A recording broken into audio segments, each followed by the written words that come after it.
ये कामना, काम बड़ा शत्रु है, इसीलिए उन्नति नहीं हो पाती अध्यात्म में। और जो संसार में, उनको तो पता ही नहीं कि मैं पाप कर रहा हूं, वो और खुश होते हैं कि आज हमने ये भोग भोग लिया, आज हमने ये छल कर लिया, आज हमने ये कपट कर लिया। कामना से कर्म होते हैं, कामना जितनी बढ़ती जाती है पाप कर्म उतना ही बढ़ते जाते हैं।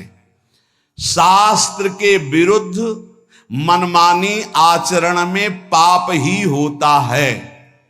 शब्द याद कर लो, शास्त्र आज्ञा के विरुद्ध मनमानी आचरण में सदैव पाप ही होता है। ये विकर्म बड़ा भयावह होता है और ये भारी दंड देता है, और ये कभी नष्ट नहीं होता। नष्ट तो भगवान कर सकते हैं केवल। ये आकाश में छाया हुआ शत्रु समझो, जिस समय इसका समय आएगा उसी समय भयानक घटना रूप बन जाएगा, ये रोग रूप बन जाएगा, किसी की भी बुद्धि में बैठकर आपका अहित करो। बड़ा विचित्र स्वरूप है। कोई पूछ रहा था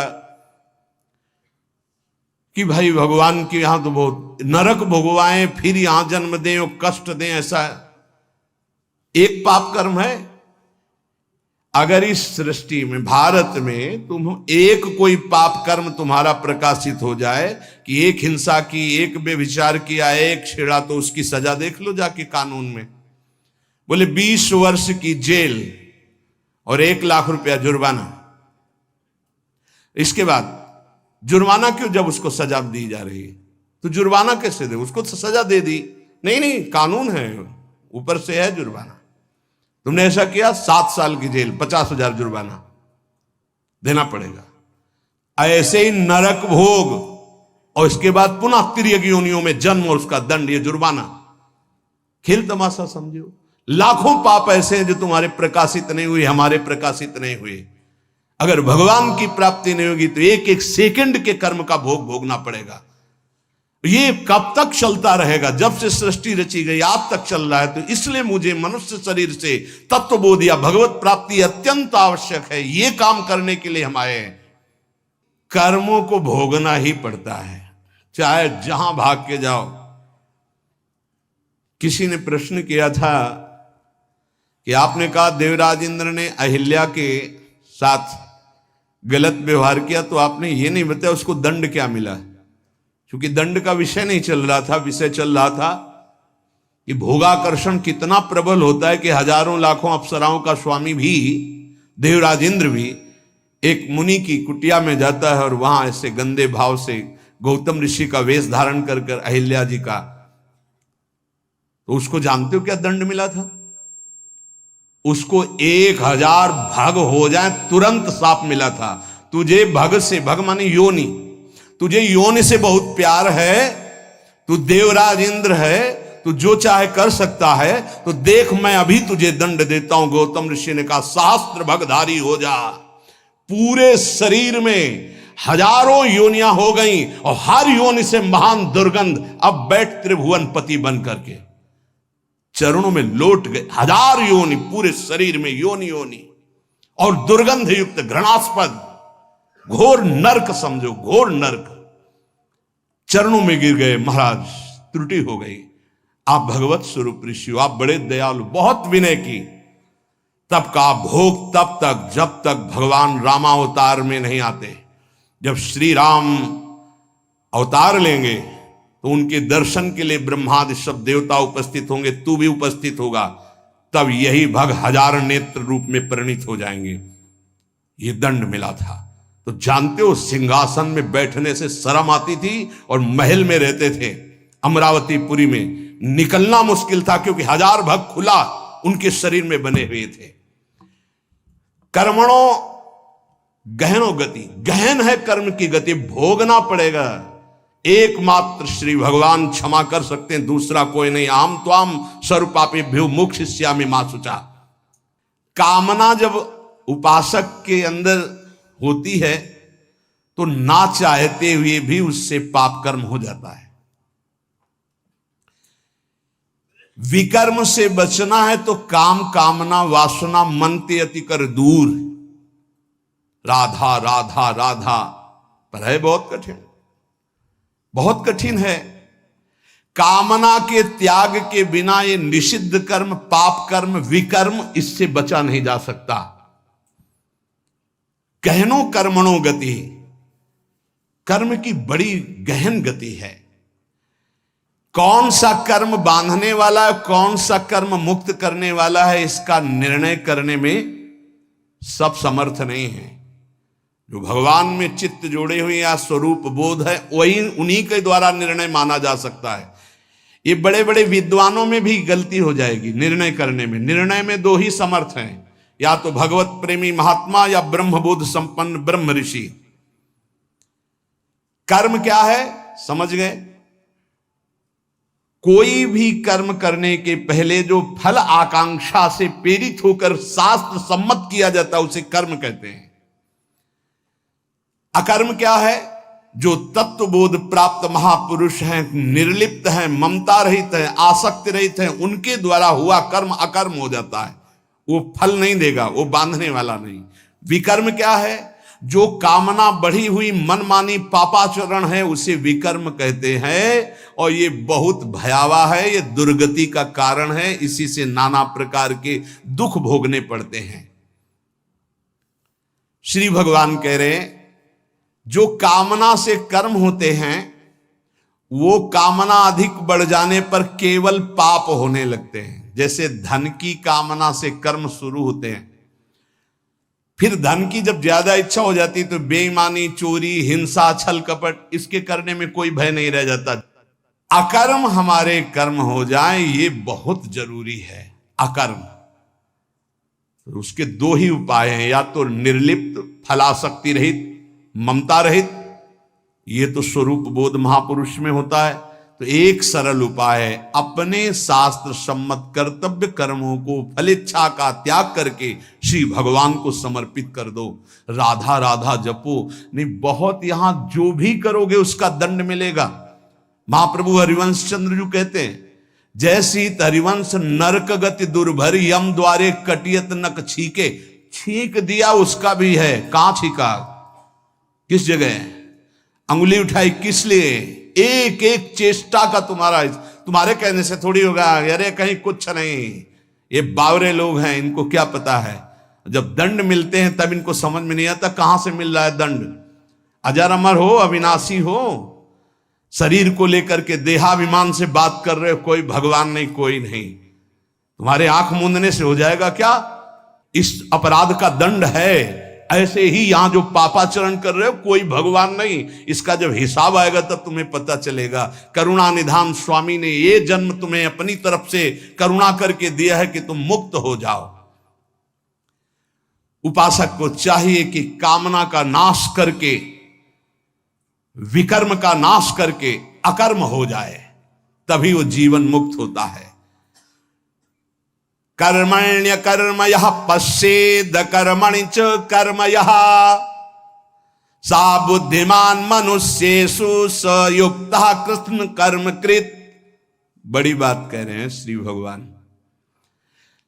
कर्मण्य कर्म यह पश्येद कर्मणि च कर्म यह, जो मनुष्य कर्म में अकर्म देखता है स्थिति, और जो अकर्म में कर्म देखता है, वो मनुष्यों में सर्वश्रेष्ठ बुद्धिमान है, वो योगी है, वो ज्ञानी है, वो संपूर्ण कर्मों को करने वाला होते हुए भी कृतकृत्य जीवन मुक्त है। ये स्थिति है। कर्मण्य अकर्म यह पश्येत, कर्म करते हुए भी अकर्म स्थिति, कर्म करते हुए भी निर्लिप्त रहना। निर्लिप्तता एक बहुत बड़ी सिद्धि है। यहां जो भी कर्म होता है लिप्त होकर होता है। मानो आधी आपकी परिक्रमा हुई, चलो अब बैठ करके पद गाते हैं, हो गए। नहीं नहीं, थोड़ा ही तो रह गया, पूरी हो जानी चाहिए। क्यों, कौन सा फल चाहिए, कौन सा फल चाहिए? नहीं, पूरी होने पर ही सिद्धि होती, फल प्राप्त होती। फल आगे रख लिया ना, लिप्त हो गए, लिप्त हो गए। ये इसी तरह सब शुभ से शुभ, बड़े से बड़े कर्म में निर्लिप्तता का मतलब है पूर्ण होना, ना होना, लाभ होना या हानि हो जाना। जय या पराजय, सुख या दुख, सुख दुखे समय कृत्वा लाभा लाभो जया जयो, ये निर्लिप्त स्थिति है।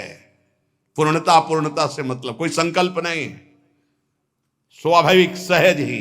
आगे इस श्लोक में इसका भी भगवान वर्णन करते हैं।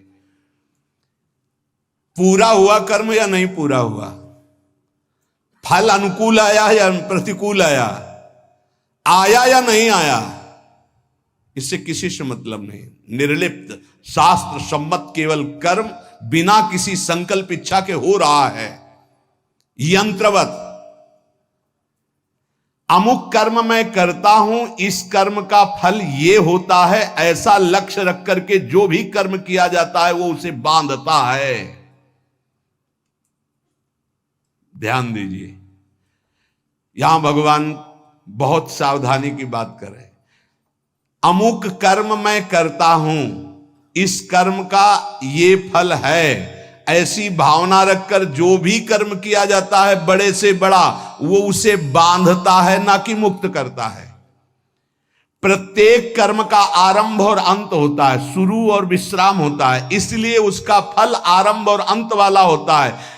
परंतु हमारी जो दुख निवृत्ति होगी वो नित्य पद में होगी, जो निरंतर है, आनंदमय है, सच्चिदानंदमय है, वो अंत आदि वाला नहीं है। क्रियाएं सब आदि अंत वाली हैं, परिवर्तनशील हैं, उनके फल परिवर्तनशील है। पर जीव फल की इच्छा रख करके ही हर कार्य करता है। अंदर की बात है, बिना फल की इच्छा किए तुम कोई कार्य नहीं करोगे। आज ऐसा करते हैं, पहले फल आएगा उसका, इसका फल क्या होगा, ये चलो ऐसा करते हैं। इसलिए भगवान कहते हैं कर्मण्य कर्म यह पश्चेत, जो कर्म करते हुए अकर्म कर दे, उसको फल देने लायक न रखे, तभी जीवन मुक्त होगा। क्या कर्म होगा, निर्लिप्त, अनासक्त, फल की इच्छा रहित। हो रहा है, हो गया तो जय जय, नहीं हुआ तो जय जय, में कोई फल थोड़ी चाहिए था। स्वाभाविक एकदम, कितनी अखंड प्रसन्नता, परम विश्राम। लेकिन ये बात जब तक स्व का बोध नहीं है तब तक नहीं होगा। बहुत परेशान हो जाएगा, चिंतित हो जाएगा। फल की इच्छा ना रखने से नया राग उत्पन्न नहीं होता, नया राग उत्पन्न ना होने से वो बंधन मुक्त हो जाता है। ये कैसे समझ में आएगा, बहुत कठिन है ये समझ में आना। साधक सर्वथा वीतराग तभी होगा जब उसका नया राग उत्पन्न ना हो। वीतराग महापुरुष के सारे कर्म अकर्म हो जाते हैं। जीव का जन्म, जीव का मरण, जीव को भोग प्राप्ति कर्मों के अनुबंध से होता है, इसी कर्मों के बंधन से। जैसे किसी परिवार में बालक हुआ तो उसमें केवल बालक का ही कर्म नहीं है, पूरे परिवार का साथ में जुड़ा हुआ कर्म है। कोई उसकी मां बना, कोई पिता बना, कोई भाई बना, कोई मित्र बना, कोई पड़ोसी शत्रु पक्ष का भी है जिसकी जलन हुई कि लड़का हुआ है। ऋणानुबंध, उनमें सैकड़ों हजारों लाखों के कर्म बंधन उस बालक से जुड़े हुए हैं। किसी का वो ऋण चुकाने आया है और किसी से ऋण वसूल करने आया है, किसी का सुख भोगा तो सुख देने आया है और किसी का बदला लेने आया है। सैकड़ों अनुबंध हैं उसके, एक बार जन्म में सैकड़ों कर्मों के अनुबंध हैं। अनेक जन्मों में अनेक लोगों से किया हुआ कर्म उसको भोगना होता है। ये लेन देन का, दुख सुख का, जन्म मरण का व्यापार बहुत समय से चलता आ रहा है। इसको बंद करने का अवसर आ गया है। जन्म मरण से छुटकारा मिलने के लिए हमको ये मानव देव सत्संग मिला है। इसको बंद करने का उपाय है आगे के लिए कर्जा लेना नहीं, और जिनको कर्जा दे दिए हैं उनका माफ कर दें या वापस ले ले, दुकान बंद करें, चले। लेना ना देना, मगन रहना, दोनों बात करनी पड़ेगी। या तो माफ करो, प्रभु से प्रार्थना करो कि जिनको हम दिए हैं हमें कभी नहीं लेना, हमें नहीं लेना, क्योंकि लेने आना पड़ेगा। हे नाथ क्षमा करो, हमने माफ किया और हमको माफ करो। जिनको हो तो प्रभु सामने भेजो और सेवा करवा दो, और या फिर माफ करो। अब लेने देने से हमें मुक्त करो, प्रभु ही करते हैं। जिनसे सेवा करवाई है सेवा करनी पड़ेगी। नया ऋण लेना बंद करो, पुराना ऋण चुका दो, सेवा कर दो, सेवा ले मत। ऋणानुबंध लेने देने का व्यापार अगर बंद हो गया तो तुम मुक्त हो जाओगे, जन्म मरण बंद हो जाएगा। जैसे दुकानदार अपनी दुकान खत्म करना चाहता हो तो उसे दो काम करने पड़ेंगे। जिसको देना है उसको तो पक्का दे दो, देना ही पड़ेगा, नहीं तो दुकान हटाने के बाद भी वो लेगा तुमसे। तुम वही दुकानदार हो ना, 100 रुपया लाओ हमारे, तुमने लिए थे, देना पड़ेगा। लेने में क्षमा कर सकते हो कि हमें नहीं चाहिए, पर देने में आपको देना होगा। जिससे लेना है उसे तो तुम क्षमा कर सकते हो, जाओ हमने माफ किया, लेकिन जिसको देना है वो देना है। नहीं हो तो कहीं भी दुकान खत्म करने के बाद भी मिलोगे तो तुमसे ले लेगा। अगर ये लेना और देना दोनों मिटा पाए इस जन्म में, तभी तो। जैसे कोई गाली दी तो हिसाब है भाई, हिसाब है। और वो हृदय में पीड़ा हुई ना तो हमने पहुंचाई होगी पीड़ा। राधा राधा राधा, किसी ने धक्का मारा, किसी ने कटु व्यवहार किया, अपमान किया, भगवान हमारे किसी अपराध का मार्जन कर रहे हैं, इसीलिए भक्त सहता है। अपने लिए अब किसी से कोई ऋण ना ले, सेवा किसी भी तरह का कुछ भी ऋण, ये ध्यान रखो। यहां से जाना है, हमें यहां से जाना है। शरीर से प्रेम ना अपने करो ना किसी और के करो, ये छूटने वाला है, जाने वाला है। कब जाएगा अब इसका पता नहीं, शाम के जाएगा कि कल सुबह जाएगा कि दोपहर जाएगा, 10 वर्ष में जाएगा कि 5 वर्ष, जाना है। जब हमें जाना है इस देश से तो फैलावा काहे को फैलाओ, समेट के अटैची बिल्कुल तैयार। मरने से सब जग डरा मेरो मन आनंद, कब मरी हो कब भेटी हो पूर्ण परमानंद। समझ में आ रहा है? मरने वाली अब शकुन वाली बात घर में अगर चला दे तो फिर बहुत ही, ये आखिरी मृत्यु होनी चाहिए। पर घर परिवार में बातें अब शकुन मानी जाती हैं, मरने की बात नहीं। नहीं क्यों? क्योंकि फिर पापाचरण में रति नहीं होगी अगर मरना दिमाग में रहेगा। नारायण स्वामी ने कहा 2 बात दिमाग में रख लो, एक नारायण को, दूसरी मृत्यु को। क्योंकि जाना है यहां से तो गंदी कमाई काहे क्यों करो, अच्छी कमाई भगवान नाम, दूसरों को सुख प्रदान करना। संसार से जो तुमने ऋण लिया है, अब हम किस किस को जाने किस किस जन्म से क्या लिया है। तो सरकार कह रहे हैं अहम त्वाम सर्व पापेभ्यो मोक्षयिष्यामि मा शुचा। श्री कृष्ण की शरण में हो जाओ, वो लेना देना दोनों का हिसाब कर देंगे। मालिक, नौकर का ऋण मालिक चुकाता है, सेवक का बंधन मालिक मुक्त करता है। कोई भी गड़बड़ी हो जाए तो आगे मालिक को आना पड़ेगा। अगर सही ईमानदार मालिक है तो छाती आगे लगे, नहीं मुझे मार लो, इसको छोड़ दो, जो भी कहो वो मैं दंड स्वीकार कर, इसको छोड़ दो। तुरंत विभीषण पाछे मेला, सन्मुख राम सहयो सोई सेला। ये हमारे स्वामी का स्वभाव है। सेवा भजन जप ध्यान समाधि, अगर ये अपने लिए है तो बंधन बहुत जोर का भी रहेगा समाधि तक, और अगर ये जगत मंगल के लिए है तो लेना देना खत्म हो जाएगा इसी से। ये भी अपने लिए नहीं है। अब आप ये भी समझ लीजिए, कह रहे सेवा भजन जप ध्यान समाधि ये जगत जगदीश स्वरूप है, इनके लिए है।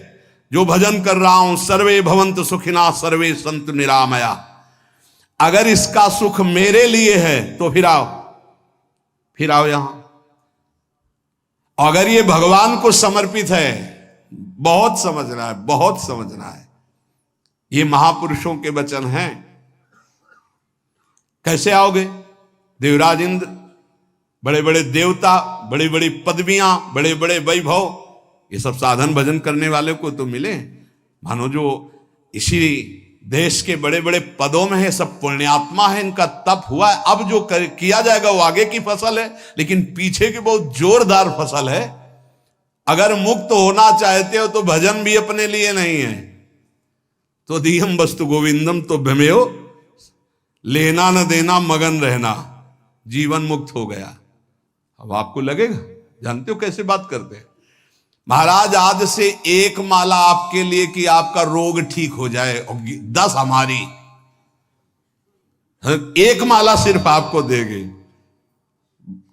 इष्ट और गुरु को एक माला, 10 माला मेरी। नहीं भैया, मेरा अस्तित्व नहीं, अब जो कुछ हो रहा है वो सब आपके लिए है। आप जीवन मुक्त हो गए। ये बड़ा सूक्ष्म विषय है, बड़ा सूक्ष्म विषय। जीवन मुक्त होने के लिए आना न जाना, सेवा भजन जप ध्यान समाधि, ये केवल संसार के हित के लिए है। माला के घुमाए, इतना कष्ट सहकर माला घुमा रहे हो, करे दूसरों के मंगल के लिए है। यही है लेना न देना मगन रहना, इसी से सब कर्जा मिट जाएंगे। भजन करने से सबके कर्जे निपट जाएंगे, जन्म जन्मांतर के जो हैं। नहीं कहां तक देंगे हम? कोई पीट रहा है, किसी को पीट रहे, सब हिसाब किताब हो रहे।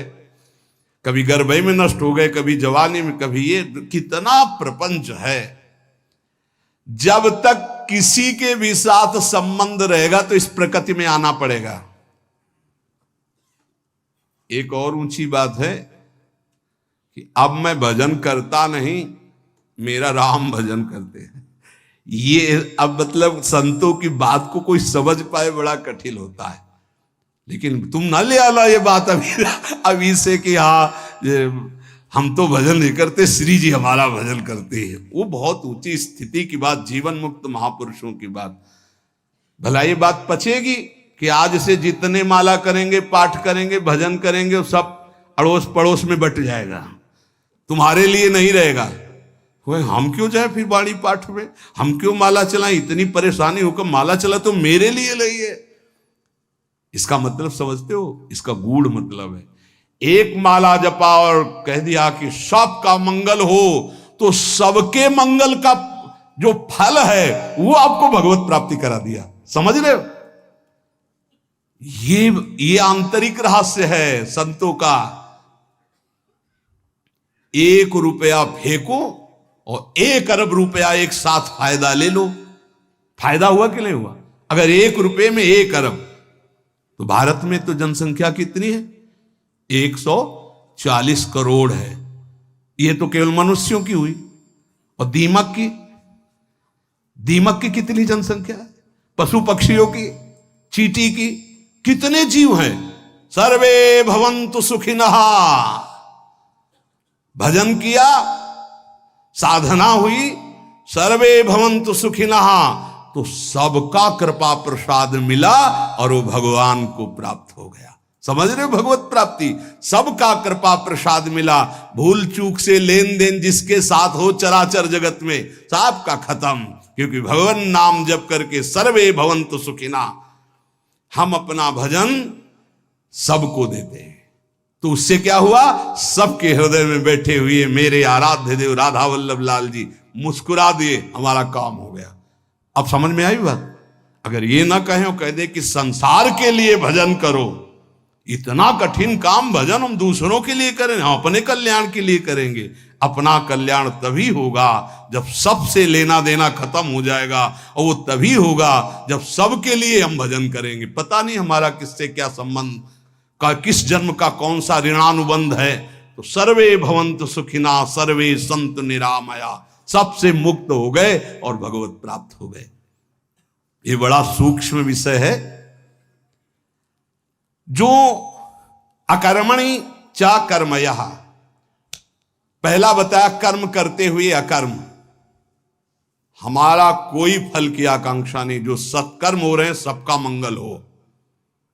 अकर्म ही है वो उसे फल नहीं दे पाएंगे, उसे बांध नहीं पाएंगे।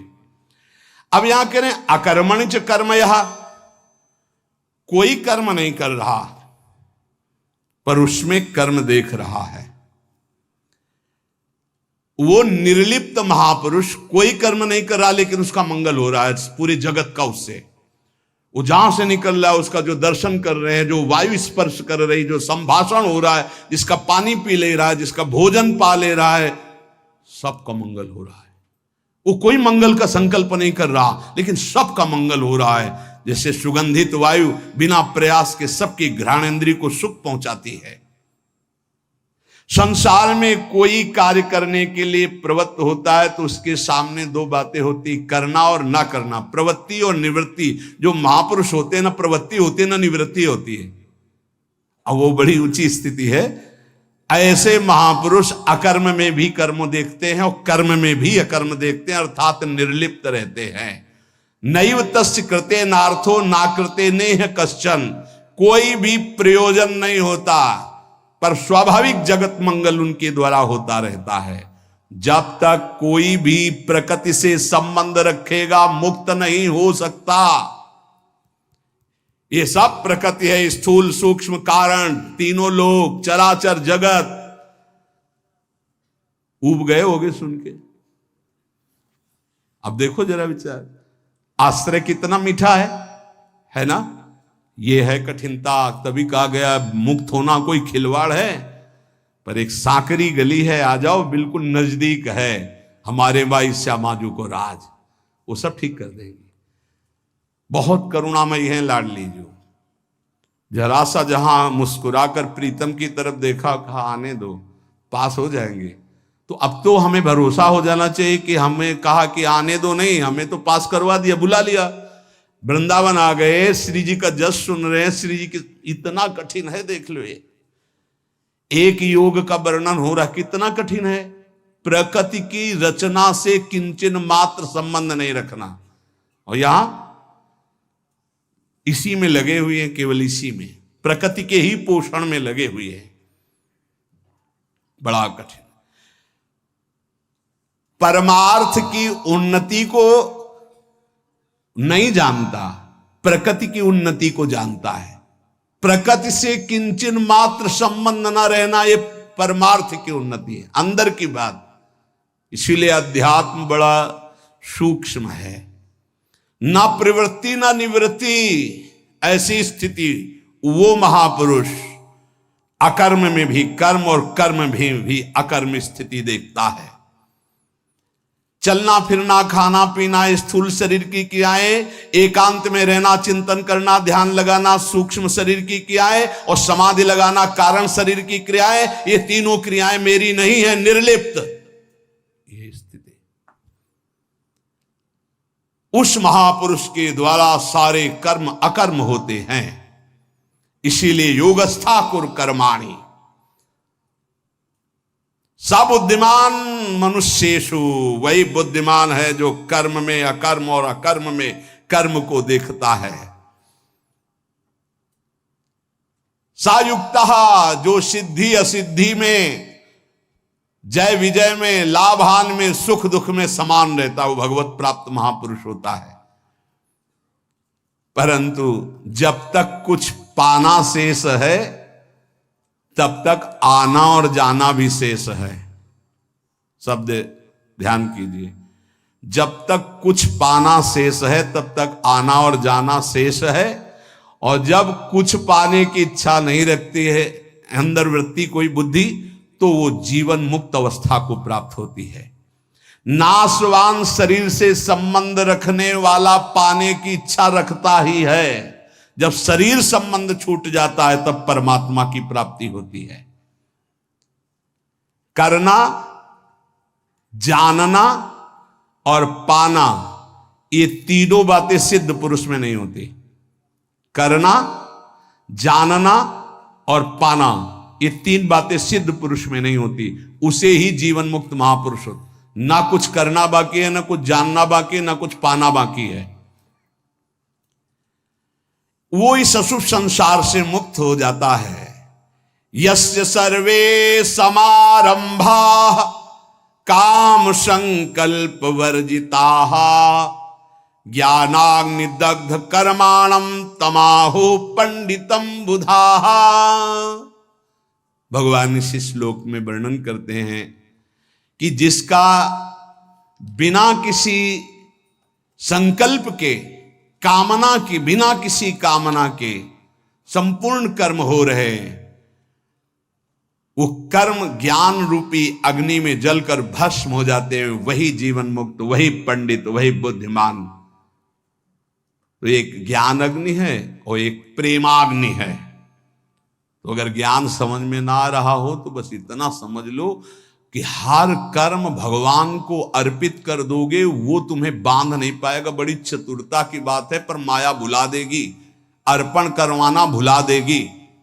इसलिए सबसे प्रार्थना है कि प्रातः से लेकर शयन तक जो भी आपसे कर्म हो, पहले निरीक्षण करो इसमें गंदी बात, गंदी सोच, गंदी क्रिया कौन सी हुई, और उसको डायरी में लिखो कि ये शास्त्र विरुद्ध बात हमसे हुई, जीवन में हमसे ना हो। भगवान से प्रार्थना करो, ऐसी हिम्मत बनाओ, उससे अलग निकलो, और जो पवित्र आचरण हुए वो भगवान को समर्पित कर दो। धीरे धीरे आपके अपवित्र भाव नष्ट हो जाएंगे, फिर पवित्र भाव श्री भगवान में स्थित हो जाएगा और जीवन मुक्त हो जाए। बहुत सरल उपाय है और शास्त्र सम्मत है। हर कर्म भगवान को समर्पित कर। एक स्थिति आती है जब स्वयं समर्पित हो जाता है तो कर्म समर्पण पूर्ण हो जाता है। फिर वो आया नहीं होता श्री कृष्ण अर्पणम मस्तु, राधा वल्लभ अर्पणम मस्तु, ये सब खत्म हो जाता है।